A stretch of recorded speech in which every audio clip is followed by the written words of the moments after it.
On est avec Robin Rébasson. Bonjour, président Bonjour. Sonal et essayiste. On va débriefer l'actualité du jour et ces chiffres qui ont été publiés par l'INSEE hier matin avec une inflation qui a quasiment disparu en France. On est à 0,3%. Bonne ou mauvaise nouvelle, ça vous a fait quel effet, Robin ? L'avantage, c'est qu'on ne peut pas être victime de tous les maux en même temps. Donc, on est dans un continent avec très peu de croissance, une monnaie qui résiste plutôt bien ou qui est plutôt forte par rapport aux autres monnaies mondiales. Donc, en théorie, il est normal qu'on n'ait pas beaucoup d'inflation. On est protégé de l'inflation qui vient de l'extérieur, notamment des prix de l'énergie, grâce à cette monnaie assez forte. Et en interne, il y a pas de... tout le monde ne se met pas à acheter, tout le monde ne se met pas à consommer, les salaires partent pas à la hausse. Donc, on est assez protégé, on a peu de croissance, mais on a peu d'inflation. Est-ce que c'est une bonne nouvelle ? Non, on préférerait avoir un peu plus d'inflation et un peu plus de croissance. Et on va vers ce problème un peu déflationniste. Et moi, c'est ce qui m'interroge toujours, c'est que la Banque Centrale Européenne, dans sa posture extrêmement prudente depuis maintenant, on va dire, la crise financière, n'est pas dérangé par le fait qu'on a une inflation qui aujourd'hui à 0,3 est très éloignée de son mandat. Son mandat, la cible d'inflation, ça reste 2. Et donc ça veut dire que en théorie, elle devrait, je dis pas qu'il faut qu'elle soit absolument à 2, mais elle pourrait être à 1, 1,5. Et donc ça veut dire que le stimulus monétaire qui est mis dans cette économie moribonde, avec très peu de croissance, il est insuffisant aujourd'hui. Ce qui veut dire que si on prend le dollar qui baisse, donc l'euro qui est fort, plus l'inflation qui est faible, la réunion de la BCE c'est jeudi, là vous dites baisser les taux. Oui, il faudrait baisser les taux et même les taux sont assez bas quand même, donc il faut aller sur du non conventionnel, il faut aller au-delà des taux, reprendre une partie des instruments non conventionnels qui ont été inventés, utilisés depuis 15 ans et revenir à ça.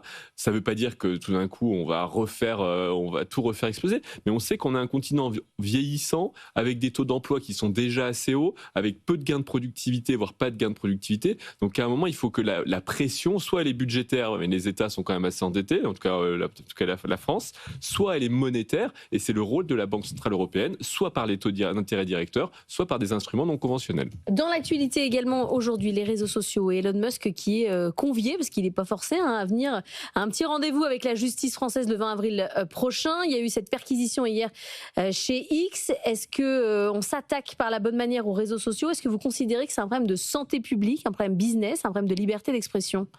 Alors, je pense qu'aujourd'hui, les effets néfastes des réseaux sociaux ont été quand même assez largement démontrés sur différents types de populations, mais particulièrement sur les jeunes adolescents et même adolescentes, quand on regarde les études. Donc ça, c'est très vrai. Ça rejoint un sujet souveraineté en parallèle. La question, c'est est-ce que c'est une industrie européenne qu'on attaquerait ou qu'on amoindrirait avec cette politique ? La réponse est non, c'est plutôt une industrie qui est une industrie américaine ou chinoise, si on pense à ByteDance et TikTok.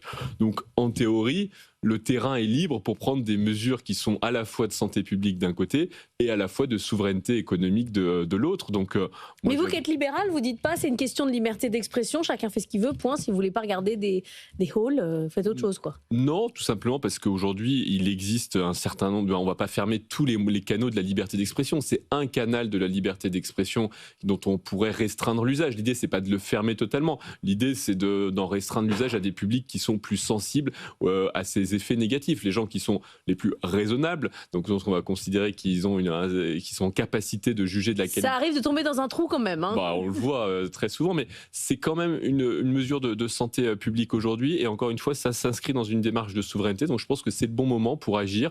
Après, l'action ne veut pas dire nécessairement qu'on va jusqu'au bout des choses, mais la menace est aussi un bon levier en politique publique. Dans l'actualité, dans ce qu'on surveillera à l'ouverture des marchés européens, il y a hier Anthropic qui a bouleversé la tech avec une annonce sur un outil juridique. Du coup, il y a eu une chute d'un nombre de titres absolument hallucinant, en allant de Publicis jusqu'à des entreprises de voyage comme Booking qui ont perdu plus de 10%.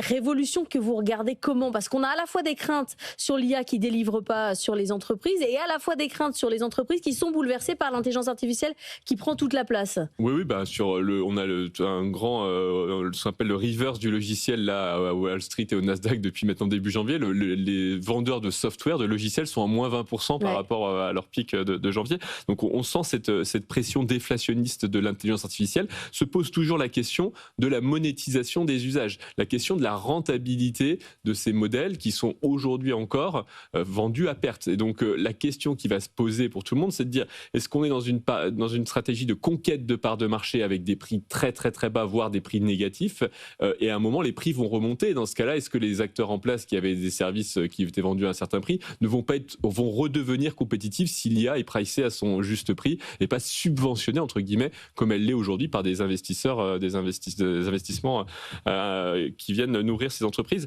Donc ça, c'est une vraie question et on l'a pas, mais les progrès technologiques continuent d'être très impressionnants. Aujourd'hui, c'est pas tellement la puissance du modèle derrière, c'est plus que le modèle est post-trainé, fine-tuné, donc par quelqu'un qui lui dit, par un avocat qui lui dit non, là t'as mal répondu, t'as mal répondu, t'as mal répondu. Et le modèle devient plus intelligent comme ça.